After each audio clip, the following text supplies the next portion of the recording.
Hola, bienvenidos a la exploración profunda de hoy.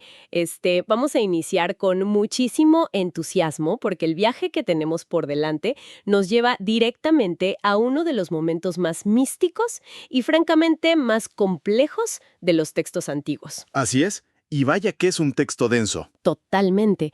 Específicamente nos vamos a sumergir de lleno en el capítulo 34 del libro del Éxodo. Esto es la Parashat Ki Tisa en su séptima alía. Ajá, Y para quienes nos escuchan, la misión de nuestra inmersión en los textos el día de hoy es decodificar qué sucedió realmente en ese instante preciso en el que Moshe baja del monte Sinaí. sosteniendo las segundas tablas. Exacto, las segundas tablas de la ley. Y advierto desde ya que esto no es un simple recuento de historia antigua. Definitivamente no lo es. Digo, para lograr este nivel de decodificación, hoy tenemos sobre la mesa una pila de documentos verdaderamente excepcional. Sí, Estamos trabajando con traducciones directas y transliteraciones del hebreo y el arameo. Esto incluye, por supuesto, el famoso Targum de Onkelos. claro. Además, contamos con los comentarios clásicos e indispensables de Rashi. Y, pues, para darle una dimensión aún más profunda, trajimos las visiones místicas de la Kabbalah. Que están explicadas detalladamente por el rabino Mordejai Babor. Es un material que nos obliga a leer entre líneas. Exactamente. Lo que estos textos nos ofrecen es un espejo increíblemente nítido sobre la condición humana. A través de este relato vamos a analizar la psicología de la culpa. Y los métodos más antiguos y efectivos de comunicación y pedagogía. Sí, y cómo el ser humano lidia con el peso absoluto de lo divino. O sea, es una historia de transformación extrema. Es brutal. Y para entender la magnitud de esa transformación, primero tenemos que visualizar el escenario físico, la hazaña en sí. A ver, ponnos en contexto. Imaginemos a Moshe pasando 40 días y 40 noches en la cima de la montaña, a solas con lo divino. Los textos son implacables en su especificidad. Durante todo ese tiempo, no comió pan ni bebió agua. Nada. Cero. Estuvo en un estado de ayuno total. Es una suspensión absoluta de la biología humana, concentrado únicamente en escribir las palabras del pacto. Si conectamos esto con el panorama general, nos damos cuenta de que este momento está cargado de un peso histórico y emocional inmenso. Para la narrativa popular, a veces comprime estos eventos. Sí, la gente piensa que subió una vez y ya. Exacto. Pero este no es el primer viaje que hace Moshe a la cima del monte. De hecho, Rashi, en su análisis minucioso de los tiempos, nos explica que este es el tercer periodo de 40 días que Moshe pasa en la montaña. A ver, detengámonos ahí un segundo. El tercer periodo. El tercer periodo. Porque la imagen mental que solemos tener es la de un solo ascenso heroico, una revelación y un descenso. Saber que es el tercer viaje de 40 días cambia por completo la perspectiva del desgaste físico. Y emocional. Cambia todo el contexto. Fíjate que el primer ascenso terminó de una manera catastrófica, el día 17 del mes de Tamuz. El infame 17 de Tamuz. Esa fue la fecha en la que Moshe bajó y presenció el trágico pecado del becerro de oro, lo que culminó con la ruptura de las primeras tablas. Claro, las hizo pedazos. Así es. Luego hubo un segundo periodo de 40 días donde Moshe volvió a subir al monte, pero esta vez con un propósito puramente de intercesión, suplicar misericordia. Rogar por el perdón. Exacto. Y finalmente llegamos a este tercer descenso, el que estamos analizando hoy. Moshe baja con las segundas tablas en una fecha que terminaría siendo el ancla del calendario judío, Yom Kippur. El día del perdón. Así es. Así que este descenso en particular marca físicamente el perdón tras una inmensa transgresión. Es un contexto de redención pesadísimo. Y en medio de esa redención, cuando está allá arriba, hay un detalle fascinante sobre cómo se registra el pacto. Ajá. El texto menciona un mandamiento hacia Moshe que dice, y cito, escribe para ti estas palabras. Una frase muy particular. Muy particular. Podría haber dicho, escribe el pacto o escribe para la nación. Pero esa frase exacta, escribe para ti estas palabras, detona una discusión filosófica enorme en los comentarios. Lo fascinante aquí es la deducción legal que hace Rashi a partir de esa instrucción tan específica. Rashi explica que esto establece una distinción fundamental en la tradición. ¿En qué sentido? Implica que existe un permiso explícito para escribir estas palabras específicas, lo que conforma la Torá escrita, los 5 libros. Ok. Sin embargo, al delimitar el permiso a estas palabras, simultáneamente marca un límite estricto, Lo que significa que hay cosas que no se pueden escribir. Exactamente. Significa que existe otra dimensión, una Torá oral que contiene las explicaciones, las leyes y los matices sobre cómo aplicar esos textos. Y esa, en principio, no tenía permiso para ser puesta por escrito. Eso es brillante. Estoy fascinada con esa idea, porque obliga a que el conocimiento no se fosilice. Claro. Si tienes todo escrito en un pergamino, la gente lo lee en silencio, cada quien en su casa, y se acabó. Pero al prohibir que la explicación detallada se escriba, fuerzas a que exista una tradición conversacional. Creas una necesidad absoluta de interacción humana. Exacto. Se aseguraba de que la tradición se mantuviera viva. Un estudiante y un maestro tenían que sentarse juntos, debatir el texto, cuestionarlo. Y transmitirse el conocimiento de generación en generación de forma directa, boca a boca. El texto escrito es solo el esqueleto. La interacción humana es lo que le da vida y músculo a la tradición. Aquí es donde se pone realmente interesante nuestra inmersión profunda. Tenemos a Moshe después de este tercer periodo de 40 días, después de asimilar tanto la parte escrita como la oral. ¿Sí? Y comienza a descender de la montaña con estas segundas tablas. Y el texto nos dice algo impactante.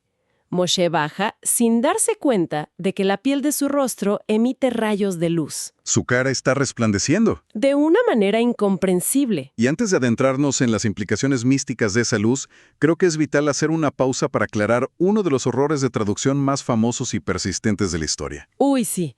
El mito clásico. Durante siglos, en muchas representaciones artísticas occidentales y traducciones vulgares, se representó a Moshe bajando de la montaña con cuernos en la frente. Claro, la famosa escultura de Miguel Ángel es el ejemplo perfecto de eso.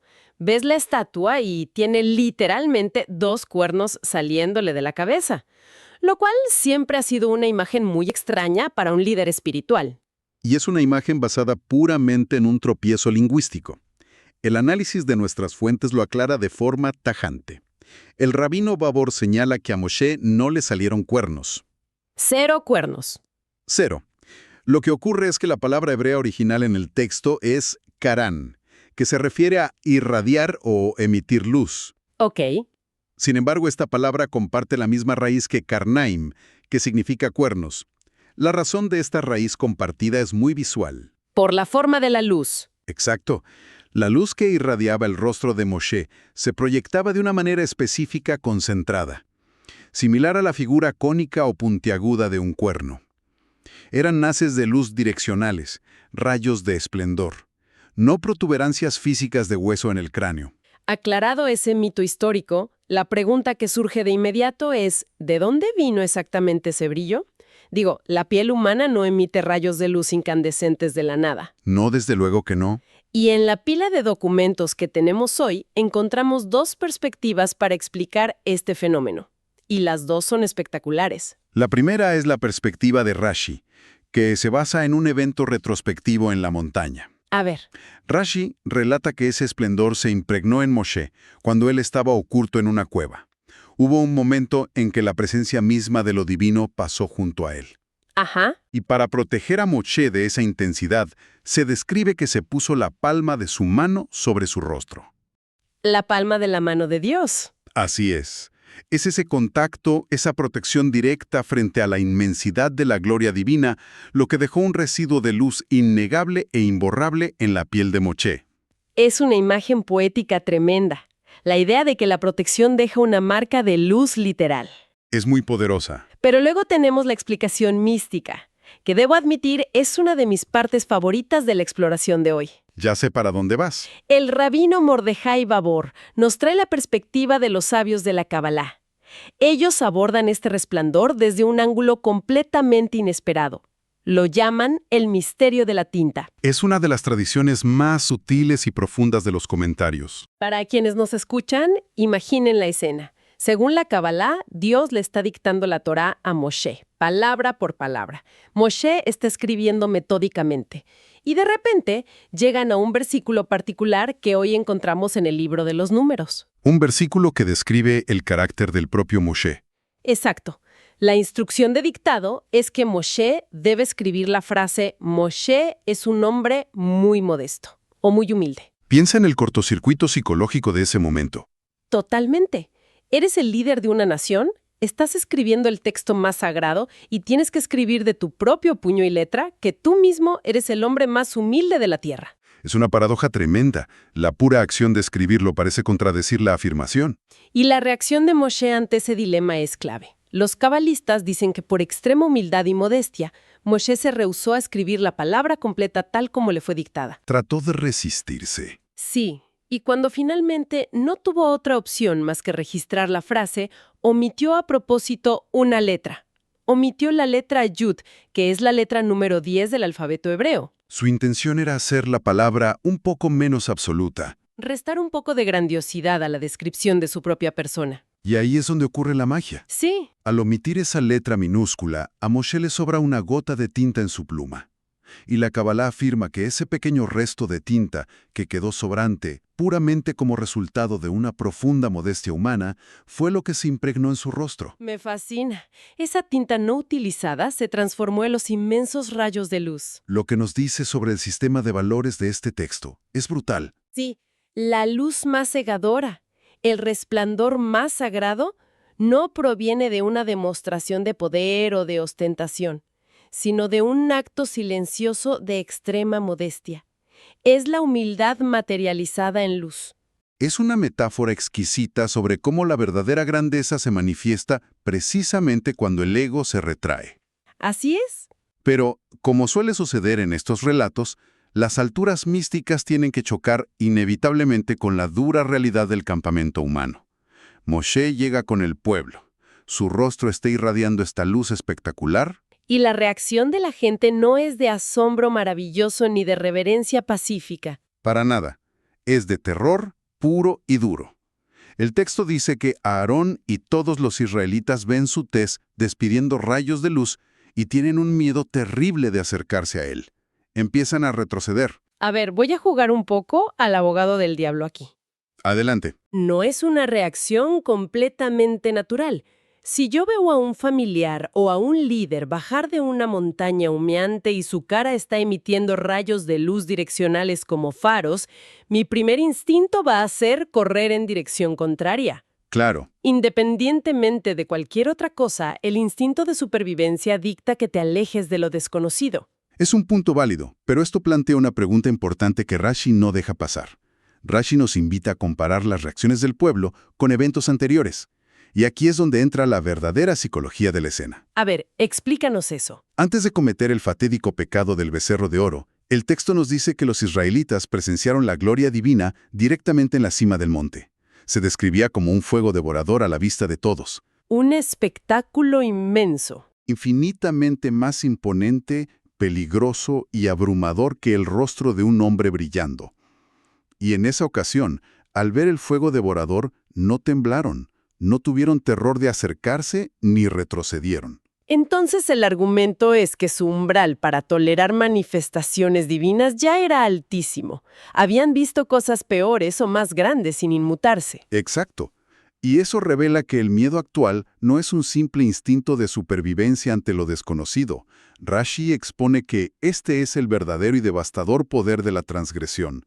El pecado del becerro de oro alteró la psique colectiva del pueblo. Los rompió por dentro. Su culpa interna es tan inmensa, su conciencia está tan fragmentada por haber roto el pacto inicial, que ahora se sienten fundamentalmente indignos. La culpa ha distorsionado por completo su percepción. Los hace retroceder aterrorizados ante el mero reflejo de un resplandor sagrado que, meses antes, admiraban sin problema.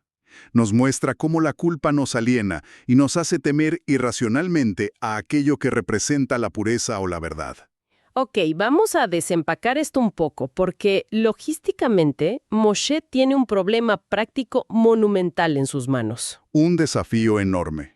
Viene bajando con la estructura legal y moral para toda una sociedad, todas las leyes de la alianza, los detalles de la Torá, y tiene que entregarle ese conocimiento complejo a una nación entera que está literalmente paralizada de terror por la culpa de mirarlo a la cara. Sí, no es el público más receptivo. Moshe los llama y lentamente, primero Aarón y los líderes y luego el resto, se animan a acercarse.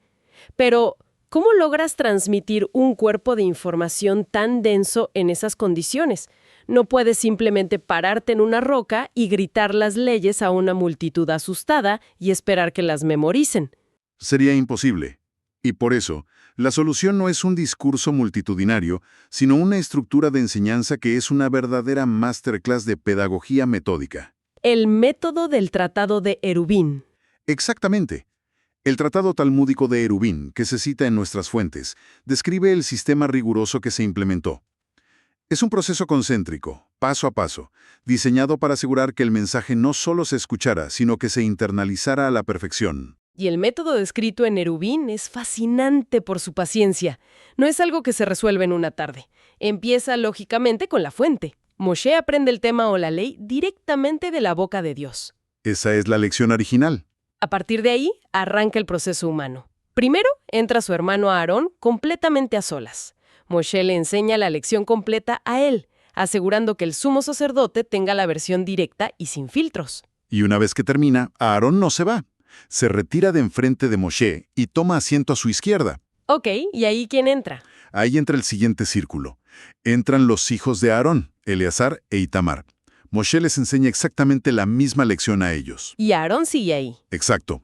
Mientras Moshe habla, Aarón está ahí, escuchando la lección por segunda vez. Luego, Eleazar se sienta a la derecha de Moshe y su hermano a la izquierda de Aarón. Luego, el círculo se expande de nuevo. Entran los ancianos, los líderes de la congregación. Moshe repite la lección palabra por palabra para ellos. Una vez terminada, los líderes toman asiento a los lados. Y finalmente, entra todo el resto del pueblo de Israel. Y Moshe les enseña la lección una vez más, con todos los líderes y sacerdotes presentes escuchando nuevamente. Si analizamos la matemática de retención detrás de este método, es asombrosa. Al final del ciclo para una sola lección, el pueblo en general escuchó la instrucción una vez. Los ancianos la escucharon 2 veces. Los hijos de Aarón la repasaron 3 veces. Y Aarón, la figura principal del liderazgo ritual, la escuchó 4 veces en total. Es un nivel de repetición y paciencia pedagógica que hoy en día nos parecería agotador, pero nos habla de un enfoque educativo muy claro. No bastaba con informar al público, había que educar a una nación entera. Asegurando estratégicamente que la cadena de liderazgo estuviera mucho más empapada y firme en el conocimiento para poder guiar a los demás cuando surgieran dudas. Y todo este arduo proceso de educación continua nos lleve directamente a otro de los elementos más visuales y misteriosos del relato, el uso del velo. El famoso más B. Así es, el texto indica que una vez que Moshe terminaba de hablar, una vez que concluía este intenso ciclo de enseñanza y terminaba de transmitir las palabras al pueblo, procedía a cubrirse. Se colocaba este velo sobre su rostro, conocido en el texto hebreo como más B. Que, por cierto, la etimología de esa palabra, si escarbamos en los comentarios, revela mucho sobre su propósito. Totalmente. Rashi se apoya en traducciones arameas y en textos como el Tratado Talmúdico de Ketubot para explicar esto. Señala que la palabra masbe está directamente relacionada con la acción de mirar o fijar la vista intensamente en alguien o en algo. Ok. Se refiere a una prenda diseñada específicamente para cubrir el rostro, y en particular el áreo entre los ojos. ¿La razón? Rashi argumenta que Moshe se cubría por un profundo respeto a los rayos de luz divina. Claro, no quería que la gente se acostumbrara trivialmente a la luz. Y sobre todo, quería evitar que la gente simplemente se diera un festín visual con ella, tratándola como si fuera un espectáculo mundano, una simple curiosidad o una atracción. Entonces, ¿qué significa todo esto en la dinámica de la comunicación y en la vida diaria de este líder? Porque vivir con un rostro que emite haces de luz debe haber sido logísticamente y socialmente aislante. Muy aislante. Específicas. La primera, lógicamente, era cuando entraba a hablar con la presencia divina. Sí. Y la segunda era durante el proceso educativo que acabamos de describir, cuando estaba transmitiendo activamente la instrucción al pueblo. El resto de su vida cotidiana, para cualquier otra interacción mundana o personal, Moshe permanecía cubierto. Es una existencia marcada por un aislamiento profundo. Moshe se convierte en el sentido más literal en un puente viviente entre lo divino y lo humano. Su esencia física ha sido tan alterada por su inmersión en la montaña que ya no puede interactuar casualmente con el mundo. Tiene que filtrar su propia presencia para poder convivir entre los humanos comunes. Oculta su luz para no abrumarlos y solo revela esa dimensión sagrada cuando tiene un propósito específico de comunicación divina. Es una carga monumental, pero al mismo tiempo sirve como un recordatorio clave en el estudio de estos textos. Las experiencias místicas gigantescas siempre, inevitablemente, tienen que aterrizar en la realidad práctica y terrenal. Es muy revelador que nuestra pila de fuentes de hoy, después de detallar ayunos sobrenaturales de 40 días, luces celestiales incomprensibles, misterios cabalísticos sobre tintas divinas y velos arameos, culmine con algo súper terrenal. Con una lista sumamente estructurada de mitzvot. Exacto, es decir, reglas y preceptos prácticos, tangibles y cotidianos para el funcionamiento de la sociedad. Es que esa es la esencia misma de la tradición que estamos analizando. Lo etéreo y lo pragmático jamás están divorciados. Al final del análisis, la revelación en la cima de la montaña tiene que materializarse en las leyes de la calle y del hogar. Por ejemplo, la lectura en esta sección aterriza recordándonos el precepto de que cada persona debe donar la mitad de un ciclo, o medio shekel, al año para el mantenimiento comunitario. Habla también de higiene y ritual, como la instrucción detallada sobre el lavado obligatorio de manos y pies para los sacerdotes, los cohen, antes de realizar cualquier servicio. Entra en temas económicos y de justicia ecológica, como la obligación estricta de dejar descansar la tierra agrícola en el 7º año, el año de Shemitah. E incluso entra a la cocina de cada hogar, estableciendo reglas dietéticas fundamentales como la prohibición de cocinar o comer carne mezclada con leche. Pasamos de ver la luz más inescrutable del universo a organizar cómo el campesino planta sus cultivos y cómo la familia prepara su cena. Porque el propósito final de la inversión espiritual profunda en estos textos nunca es escapar del mundo físico de forma permanente. El objetivo es traer algo de esa luz a la tierra para aprender cómo actuar dentro de este mundo material con mayor justicia, estructura y santidad.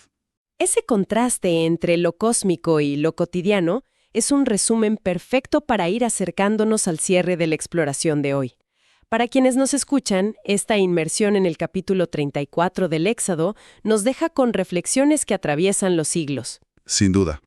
Hemos visto cómo las inmersiones verdaderamente profundas en cualquier disciplina, en el caso de Moshe, 40 días y 40 noches con lo divino, te transforman a un nivel que, a veces, los demás notan mucho antes que tú mismo. Así es. Analizamos cómo la culpa no solo es un sentimiento, sino un lente que altera radicalmente nuestra percepción del mundo, haciéndonos temerle incluso a aquello que deberíamos admirar. Y nos llevamos una cátedra impresionante sobre la paciencia requerida para compartir el conocimiento. No basta con poseer la información, hay que estructurarla y tener la empatía y la metodología para que los demás realmente la asimilen. Exactamente. Y para no romper la tradición de dejar a quienes nos escuchan con un último pensamiento provocador para analizar por su cuenta, quiero dirigir la atención a dos prohibiciones muy específicas que aparecen justo en la lista final de mitzvot, de nuestras fuentes. Las que casi no mencionamos. Exacto. Son preceptos de los que no hablamos durante el análisis principal, los preceptos 109 y 110. Estas leyes establecen que está estrictamente prohibido, bajo las penas más severas, reproducir el aceite de la unción y el sahumerio, el incienso sagrado, siguiendo las fórmulas exactas establecidas por la Torá. Que nadie puede hacer una copia. Nadie, bajo ninguna circunstancia, puede hacer una copia de estas mezclas para su uso personal. ¿Y por qué consideras que ese detalle en particular resuena tanto o resulta tan provocador hoy en día? Porque vivimos inmersos en un mundo moderno donde absolutamente todo se copia. La esencia de nuestra sociedad actual es la producción en masa, la imitación, la democratización del acceso mediante la réplica constante. Todo es reproducible. Todo. Es profundamente fascinante pensar que este texto milenario se toma la molestia de proteger celosamente algo tan sutil, tan efímero e intangible como un aroma específico o la textura exacta de un aceite. Nos deja una reflexión filosófica inmensa. La exigencia de la exclusividad para lo sagrado. La exigencia de que ciertas experiencias, ciertas conexiones sensoriales con lo divino deben permanecer absoluta y permanentemente únicas. Nos recuerda que hay cosas en la experiencia humana que son imposibles de replicar en masa. que deben funcionar como una firma incopiable de lo sagrado. ¡Qué poderoso! En una era definida por copias infinitas, proteger lo irrepetible se convierte en el mayor acto de resistencia espiritual. ¡Qué concepto tan espectacular para quedarse pensando! En un mundo de copias infinitas, proteger tenazmente lo irrepetible. Con esa idea resonando, cerramos el análisis de hoy. Ha sido un viaje verdaderamente fascinante, desde la cima humeante del Sinaí, pasando por la psicología de nuestras culpas más profundas, hasta la forma en que estructuramos nuestra realidad cotidiana. Un viaje completo. Para quienes nos escuchan, la invitación es la de siempre. Mantengan la curiosidad bien despierta, cuestionen lo que leen, debatan sus textos y nunca dejen de buscar el significado detrás de la luz. Hasta la próxima exploración profunda.